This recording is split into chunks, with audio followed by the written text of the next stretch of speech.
Primeira carta de Paulo aos Coríntios, capítulo 12. Meus irmãos, quero que vocês saibam a verdade a respeito dos dons que o Espírito Santo dá. Vocês sabem que, quando ainda eram pagãos, vocês eram desviados de várias maneiras para a adoração dos ídolos, os quais não têm vida. Por isso precisam compreender que ninguém que diz que Jesus seja maldito pode estar falando pelo poder do Espírito de Deus. E que ninguém pode dizer Jesus é Senhor, a não ser que seja guiado pelo Espírito Santo. Existem tipos diferentes de dons espirituais, mas é um só e o mesmo Espírito quem dá esses dons. Existem maneiras diferentes de servir, mas o Senhor que servimos é o mesmo. Há diferentes habilidades para realizar o trabalho, mas é o mesmo Deus quem dá a cada um a habilidade para fazê-lo. Para o bem de todos, Deus dá a cada um alguma prova da presença do Espírito Santo. Para uma pessoa, o Espírito dá a mensagem de sabedoria, e para outra, o mesmo Espírito dá a mensagem de conhecimento. Para uma pessoa, o mesmo Espírito dá a fé, e para outra, dá o poder de curar. Uma pessoa recebe do Espírito poder para fazer milagres, e outra recebe o dom de anunciar a mensagem de Deus.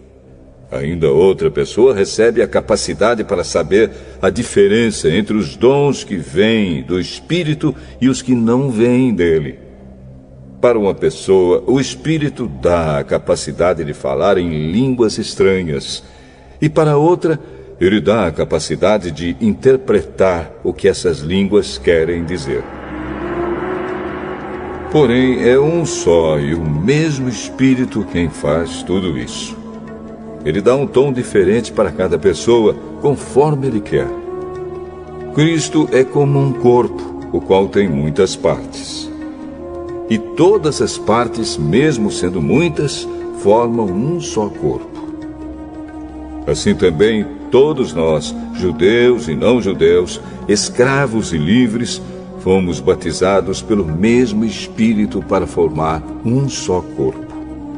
E a todos nós foi dado de beber do mesmo Espírito. Pois o corpo não é feito de uma só parte, mas de muitas. Se o pé disser, já que não sou mão, não sou do corpo, nem por isso deixa de ser do corpo. Se o ouvido disser, já que não sou olho, não sou do corpo, nem por isso deixe de ser do corpo. Se o corpo todo fosse olho, como poderíamos ouvir?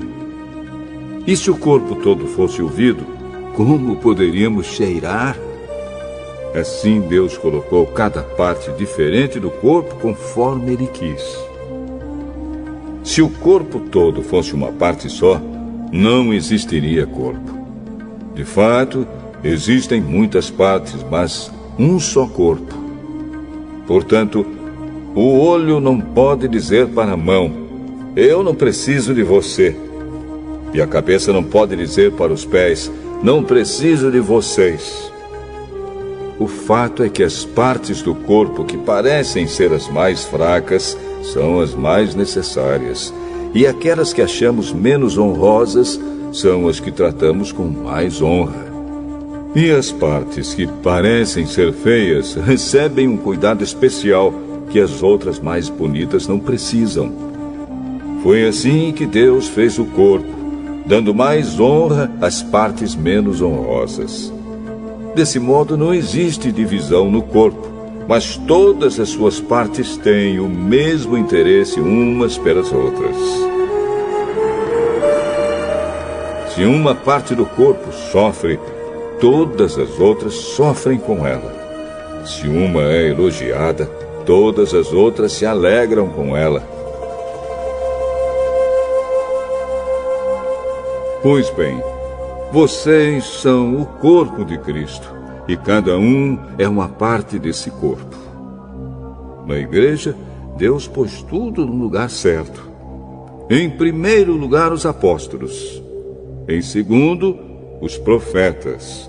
E em terceiro, os mestres. Em seguida, pôs os que fazem milagres. Depois, os que têm o dom de curar, ou de ajudar, ou de liderar, ou de falar em línguas estranhas. Nem todos são apóstolos, ou profetas, ou mestres. Nem todos têm o dom de fazer milagres, nem de curar doenças, nem de falar em línguas estranhas, nem de explicar o que essas línguas querem dizer. Por isso, se esforcem para ter os melhores dons. Porém, eu vou mostrar a vocês o caminho que é o melhor de todos.